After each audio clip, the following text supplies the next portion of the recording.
Imagine a world-changing figure has just passed away, and suddenly, the vast ocean of their teachings, the very structure of their community, everything they built, feels like it's at risk of dissolving into, well, utter chaos. Mm. What do you do?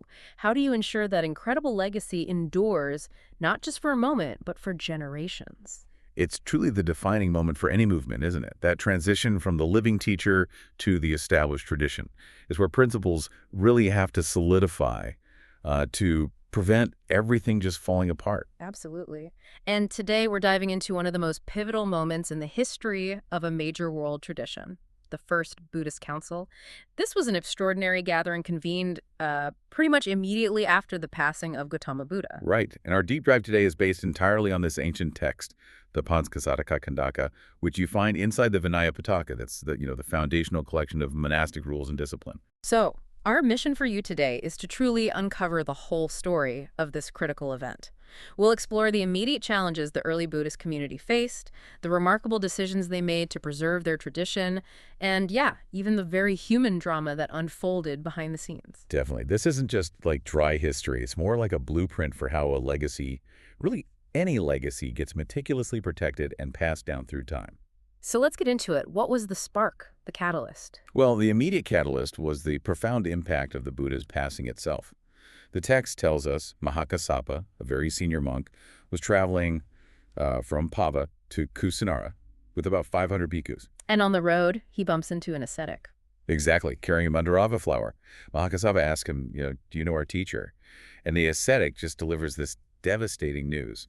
Gautama Buddha had passed away 7 days earlier. Oh, wow. Just like that. You can imagine the shockwaves going through that group of 500 monks. Absolutely. The impact was immediate and incredibly diverse. You had some monks, the text calls them avataraga, meaning they weren't yet free from passion. They just, they lost it. Grieving openly, wailing, collapsing, crying out things like, too soon has the Blessed One passed away. Too soon has the I in the world vanished. It's so visceral, isn't it? You can almost picture the scene. The sheer, raw emotion. It makes you realize just how profound the Buddha's personal impact must have been, beyond just his teachings. Totally. But then you had the others, the Vitaraga monks, those who were free from passion. They stayed composed. They understood, the core teaching, impermanence. And Mahakassapa steps in. Yes, he saw the weeping monks, the distress, and gently reminded them of the Buddha's own teaching. Didn't the Blessed One tell us that all things dear and pleasant must change, must separate, must become otherwise? A core teaching right when they needed it most. But that wasn't the real alarm bell, was it? There was something else. No, the real trigger. The thing that really showed the urgent need to lock down the teachings before they got twisted came from this elder monk named Suhata, described as a newly ordained elder, interestingly. What did he say? He basically stood up and said, enough, friends. Don't sorrow, don't lament. We are well rid of that great monk. Whoa. Seriously? Yes. He continued, we were troubled by being told, this is permissible for you, this is not permissible for you. Now we can do what we like, and what we don't like, we won't do. Wow. Talk about a wake-up call. Subhata's bluntness really throws the stakes into sharp relief, doesn't it? His statement isn't just some moment of defiance, it's a stark look at the immediate vacuum of authority. Exactly, and the potential for, chaos right after the founder departs. Any movement faces this. So what kind of challenges would that present, trying to unify everyone after that? Well, it immediately sparked Mahakassapa's deep concern. He feared that non-dharma would grow strong and dharma would be repelled. And similarly, that non-vinaya, the non-discipline, would grow strong and vinaya would be repelled. So Suhata's outburst essentially forced their hand. You could say that. It ignited the crucial idea. We need a collective recitation of the dharma and the vinaya. It was seen as the only way to solidify the teachings, protect them against individual interpretations and potential anarchy. It was about preserving that whole story. Okay, so this urgency leads directly to forming the council. How did that happen? Mahakassapa proposed it to the Sangha, the whole monastic community. Yeah. Let's gather and collectively recite the dharma and vinaya. Then he made a key selection. The members? Yes, he selected 499 arahats. These are the fully enlightened ones for the task. The text is very specific. 500 less one arahats. Right, less one. Which brings up Ananda, because, wait, wasn't Ananda not yet an arahat at this point? How did he get included? Why was that so important? That's a fantastic question, and it's a really critical piece of the story. You're absolutely right. Ananda was still a sekha, a learner, still training, but the other monks, They strongly argued for his inclusion. Why? What was their reasoning? It was profound, actually, and very practical. They said he was incapable of acting out of negative states like desire, hatred, delusion, or fear. And, crucially, he had learned a vast amount of Dharma and Vinaya directly from the Buddha himself. He was like the living memory bank. The keeper of the story. Precisely. So Mahakassapa agreed. He recognized Ananda's absolutely indispensable role, even if he wasn't yet an arahat. Okay, so they have the members, including the vital Ananda. Where did they decide to hold it? They chose Rajagaha. The text says it was ideal because it was a great feeding ground and had abundant lodgings, very practical considerations for such a large, important gathering. Makes sense. Any other ground rules? Yeah.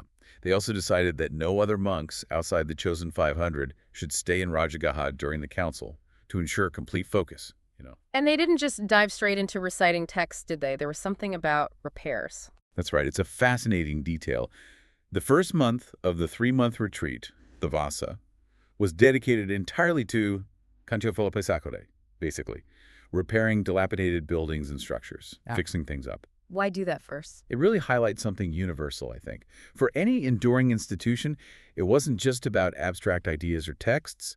It was also about the physical, the practical foundation of the community. You need a stable, healthy environment to support that kind of intense intellectual and spiritual work. They understood it. You build the framework first, then you fill it with the substance. That makes a lot of sense. Build the house before you furnish it. Kind of, yeah. Now, speaking of foundations, Ananda's personal story right before the council started is such a powerful part of this whole picture we're uncovering. He wasn't an arahat when selected. Right, and he knew the assembly was imminent. He felt deeply that it was improper, maybe even shameful, for him to attend while still a sekha, a learner. The pressure was immense. So what did he do? He spent the entire night before the council convened in intense meditation, focused specifically on Kayagataya Satya, mindfulness, directed to the body, striving with everything he had for liberation. And the text describes the moment of his attainment with this remarkable, almost poetic detail. It says, just as he was about to lie down for a brief rest, literally in the process of lying down, his head had not yet touched the pillow, and his feet were released from the ground. In that split second, He made it. his mind was freed. He attained arahanthood right there in that fleeting in-between moment. Wow, that's incredible. Talk about an 11th hour breakthrough, a profound personal triumph woven right into this massive historical event. It's almost like the council couldn't start without him being ready. It feels that way, doesn't it? So with Ananda now an arahat, joining the other 499, the council could finally proceed with its main task, starting with the Vinaya, the monastic discipline. And Mahakassapa led the questioning. Yes, he formally proposed that he would question Upali, who was known as the foremost expert on the Vinaya rules, and Upali agreed to answer. And this wasn't just a quick review, was it? It sounds incredibly thorough. Oh, incredibly. Mahakassapa systematically questioned Upali on each of the 4 Parajika rules. These are the absolute most serious offenses, the ones that result in automatic expulsion from the Sangha. Can you give an example of how detailed it was? Sure. Take the first Parajika, the rule against sexual misconduct. Mahakassapa didn't just ask, what's the rule? He asked, where was it laid down? The answer, Vasali. Concerning whom? Sudina Kalandaputa. And for what specific offense? Sexual misconduct. Okay, that's specific. But it went even deeper. For each and every rule, Mahakassapa inquired about the vatu, the specific circumstance or story behind it, the nidana, the reason or origin, the panya, the rule itself, any anupanyadi supplementary regulations added later, what constitutes apati, the actual offense, and what counts as anapati non-offense or exceptions. My goodness, they were really trying to capture the whole story of each rule, leaving absolutely no ambiguity. That was precisely the goal, to establish a definitive version based on collective memory right after the Buddha's passing. And Upali, incredibly, answered every single question flawlessly. He laid down the foundation of monastic discipline, as it's largely known today. The sheer mental recall required is just staggering. It really speaks to the power of oral tradition and, frankly, intense mnemonic training in that era. So, with the Vinaya established, it was time for the Dhamma, the Buddha's teachings. And this was Ananda's turn. Exactly. Mahakassapa proposed to question Ananda, the treasurer of the Dhamma, and Ananda, now an arahat with that legendary memory, agreed. Was the process similar, asking about specific teachings? Very similar. Mahakasapa questioned Ananda on key suttas, again asking about their origin, the context, the people involved. For instance, the Brahmachala Sutta, where was it spoken? Between Rajagaha and Nalanda at a place called Ambalataka. Concerning whom? Sipia the Wanderer and his student Brahmadatta. And another example. The Samanyaphala Sutta. Where? Rajagaha, in Jafaka's mango grove. With whom? King Ajatasattu. This level of detail helped authenticate the teachings. And then he recited more broadly. Yes. Ananda then systematically recited the Dharma according to the 5 Nikayas, the major collections of the Buddha's discourses.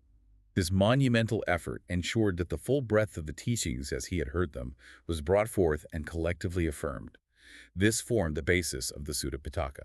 So they've meticulously documented the core rules, the Vinaya, and the core teachings, the Dhamma. You'd think the hardest part was over. But then came this tricky issue, right? The minor rules. Ah, yes. This became a fascinating point of debate, testing the integrity and maybe the flexibility of the tradition right at its inception. Ananda recalled something the Buddha had said just before his passing. What was that? The Buddha apparently said, Akamano Ananda Sakumam Akaena Kudanu Kudakani Sikapadani Samohani, which means, Ananda, if the Sangha wishes, they may abolish the minor and lesser rules after my passing. Okay, that sounds like permission for some flexibility. It does. But here's the snag. A really human moment, actually. Ananda admitted he hadn't asked the Buddha the crucial follow-up question. What exactly counts as a minor and lesser rule? Oh, dear. So nobody knew which rules they could abolish. Exactly. And this led to genuinely different views among the elders.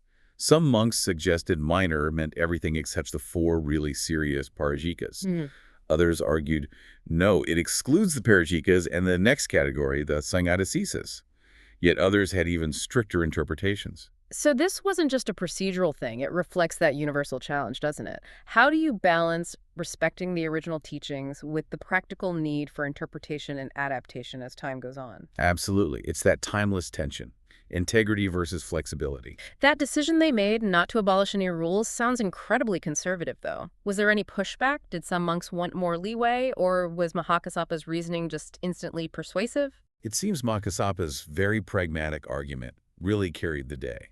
He specifically warned against abolishing any rules, citing concern about how it would look to the lay followers. Ah, the optics. Right. He worried people might say, look, these monks only followed the rules strictly when their teacher was alive. Now that he's gone, they're already getting lax. It was about preserving the Sangha's credibility and reputation for the long haul. So what was the final decision? The policy? The Sangha came to a momentous resolution. Apanyatana panyape apanyatana samuchindeya yatapanyatesu sikapadesu samadaya vataya. Essentially, don't lay down anything new that hasn't been laid down. Don't abolish anything that has been laid down. Observe and practice the rules exactly as they have been established. Wow. So stability and strict adherence won out over potential flexibility, at least at this crucial early stage. That seems to be the case. They chose consolidation over adaptation right then. But even within this massive effort of codifying and preserving, the council wasn't, let's say, immune to internal dynamics. The focus actually turned, surprisingly, back onto Ananda himself. Yes, which adds another really human dimension to the whole story we're uncovering here. Despite his absolutely crucial role in reciting the Dhamma, the elders brought up 5 dukkhatas, minor faults or misdeeds they attributed to Ananda. 5 faults. After all he did, what were they? Well, they weren't like major transgressions, more like points of oversight or actions that raise eyebrows. The first was exactly what we just discussed, not asking the Buddha to clarify what the minor rules were. How did Ananda respond to that? He confessed, yes. He attributed it to forgetfulness. But significantly, he added that he didn't personally see it as a fault, a dukkhata, but he was confessing out of sadhya, that's faith, or deep respect, for the elders raising the point. Interesting. What were the others? Number 2, apparently stepping on the Buddha's rainy season robe while sewing it. Again, Ananda denied any disrespect, but confessed out of respect for the elders' concern. Third, allowing women to be the first to pay respects to the Buddha's deceased body, which apparently resulted in it being smeared with their tears. Ananda explained his intention was practical to prevent them from having to wait and possibly arrive late in the day. Mayuma vikale ahisunti. But again, confessed out of respect. They were certainly being meticulous in their scrutiny. Extremely. The 4th accusation was quite significant. not asking the Buddha to remain alive for an eon, even though the Buddha had apparently given clear hints or signs, or nimitz, that he could do so if requested. And Ananda's reason? He attributed this failure to his mind being clouded by Mara at that critical moment, sort of spiritual interference. But still, he confessed out of respect. And the fifth? This one pointed back to his earlier actions, exerting himself to enable the ordination of women into the Sangha, specifically the Buddha's aunt and foster mother, Mahapajapati Gotami. Ananda cited her immense contribution to the Buddha's upbringing as his motivation, but yes, he confessed this too, out of respect for the elders bringing it up. What strikes me is Ananda's consistent response throughout.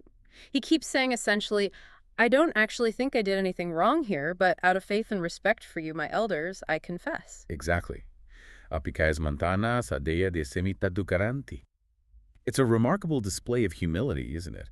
And deference to the collective wisdom or concerns of the community, even for someone as central and revered as Ananda. It adds such a rich human layer to this historical council. It really does, but the council wasn't entirely a closed system of agreement, right? There was a dissenting voice. Yes, that's another important part of the story. An elder monk named Purana arrived at Rajakaha with his own following of 500 monks, but after the main recitation of Dharma and Vinaya had concluded. Okay, so he missed the main event. How did he react when they told him what they'd established? When the elders presented their work and asked him to accept the recited version, Purana gave a nuanced response. He acknowledged it positively, saying, Sutagatvuso there he damokai Vinaya. Basically, friends, the Dharma and Vinaya were well recited by the elders. That sounds like an endorsement. But you said nuanced. Yes, because he immediately added a crucial caveat. He said, Apisha yativa maya bhagavato samukha sutta sammukha paigita tat evaha parasameti. Which means? But as I have heard and received it directly from the Blessed One himself, face to face, so will I bear it in mind. So he respects their work, but he's sticking to his own direct experience. That sounds like a significant challenge to the council's collective authority, doesn't it? It absolutely is. It reveals this other crucial facet of the whole story, that inherent tension between a collectively agreed upon, codified version and the authority of individual direct transmission from the source.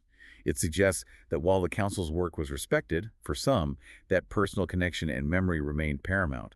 It shows the early Sangha wasn't, a completely monolithic entity. There were different perspectives. Fascinating. The council also dealt with specific disciplinary matters, didn't it, the case of Channa? Yes, another interesting story showing discipline wasn't just about rules, but about transformation. Ananda reminded the elders about the Buddha's instruction concerning a monk named Channa, who was apparently known for being difficult or stubborn. And the instruction was? To impose the Brahmadant, the higher punishment or Brahma penalty, on him after the Buddha's passing. What did that involve? Ananda explained the Buddha's definition. Chano Ananda Bishya ite etavadeya bishe shirchano bhikkhu vatabona ovaditabona no sasitapo. Basically, Channa could say whatever he wanted, but the other monks were instructed to neither speak to him, nor advise him, nor give him any instruction. Wow, that's severe. Complete social ostracism within the community. It was a very serious measure. So Ananda and some other monks went to deliver this news to Channa, who was in Kosambi. How did Channa take it? Upon hearing the Brahmadant was imposed, the text says he fainted from the shock and shame. He was deeply distressed, utterly disgusted by his situation. He retreated into solitude and threw himself completely into his practice, focusing intensely. And the result? Redemption. As a direct result of this intense solitary effort spurred by the punishment, Channa quickly attained arahatship, full enlightenment. Incredible. So did they lift the punishment then? Well, Channa went back to Ananda and asked for the Brahmadant to be lifted. But Ananda's reply was profound. He said, Yadagena tayavuso, Channa arahata sachikata, tadaganata Brahmadanto pepesado. Meaning? Friend Channa, from the very moment you realized arahatship, the Brahmadant was automatically lifted. The state of enlightenment itself dissolved the punishment. It shows that the ultimate aim of discipline in this whole story of the early Sangha wasn't just punitive. It was a tool aimed at fostering genuine spiritual transformation and liberation. That's a powerful example of discipline leading to growth. Now, beyond these grand debates and personal breakthroughs, the story also includes some really practical, almost mundane aspects of monastic life, right? Ananda and a king. Yes. It shows another side of Ananda and the Sangha. He had this interesting encounter with King Udana. The king's harem visited Ananda and, being impressed, donated 500 upper robes. 500 robes. That's a lot. How did the king react? Well, initially, King Udena was actually displeased, maybe suspicious. The text says he thought, Dusavanchija vasamatarazaya vapasare satiti. Is this monk Ananda engaging in the cloth trade? Or perhaps is he planning to open some kind of shop? Huh. So the king suspected hoarding or commerce. It shows how lay people might have viewed monks receiving large donations, perhaps. Exactly. It reflects that potential external perception, maybe a misunderstanding of monastic life. But Ananda's explanation completely changed the king's mind. It was brilliant. What did he say? How would they use 500 robes? Ananda laid out this incredibly resourceful, systematic approach to using the robes, and crucially, recycling older ones. He explained the new robes would be shared among monks whose robes were worn out, but then he detailed what happened to the old robes. Okay, I'm curious now. He said, old, worn-out robes become upper coverings. Old upper coverings become mattress covers. Old mattress covers become floor coverings. Old floor coverings become foot wipes. Old foot wipes become simple dust rags. Wow, they used every last bit. But wait, there's more. Even the old dust rags weren't just thrown away. They were pounded into a paste with mud and then used as, essentially, plaster for repairing walls. No way! That is truly amazing resourcefulness. Talk about zero waste. King Udina was deeply impressed. He said something like, Sabev imesamaya sekaputia yoniso upananti nakulavakimentiti.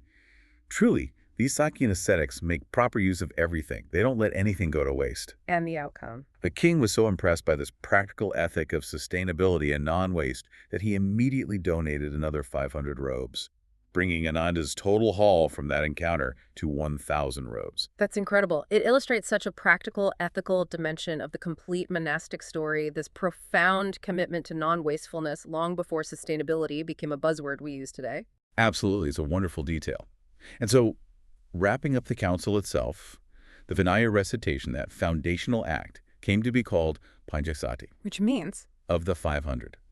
Because exactly 500 monks, the original 499 arahats, plus Ananda, who attained arahatship just in time, were present for its successful completion. So looking back at everything we've discussed, what we've uncovered today isn't just, a historical meeting. It feels like a profound, multi-layered effort to solidify the teachings and traditions of early Buddhism. It really was. It was about facing that crisis of leadership, that potential for fragmentation and misinterpretation, completely head-on. It provides, in a way, a blueprint for how you preserve any foundational legacy. The incredible detail in documenting the Vinaya by Upali and the comprehensive recitation of the Dhamma by Ananda, alongside the careful debates about rules, even dealing with dissent and individual conduct. It all laid the groundwork for a tradition that's lasted over 2.5 millennia. This council was absolutely crucial in ensuring that the whole story, the essence of the Buddha's path as understood by his direct disciples, was preserved with remarkable precision and care, allowing it to be carried forward. Which brings us to a final thought, perhaps a provocative question for you listening. In our own lives, or maybe in the communities or legacies we care about, how do we ensure that the whole story, with all its complexities, its agreements, its disagreements, even its dissenting voices, is truly heard, understood, and carried forward faithfully without distortion? Yeah, what responsibilities do we have, really, to make sure that what we hold valuable isn't lost, isn't watered down or misinterpreted over time? How do we keep the core truths alive while navigating the complexities that inevitably arise? Something to think about.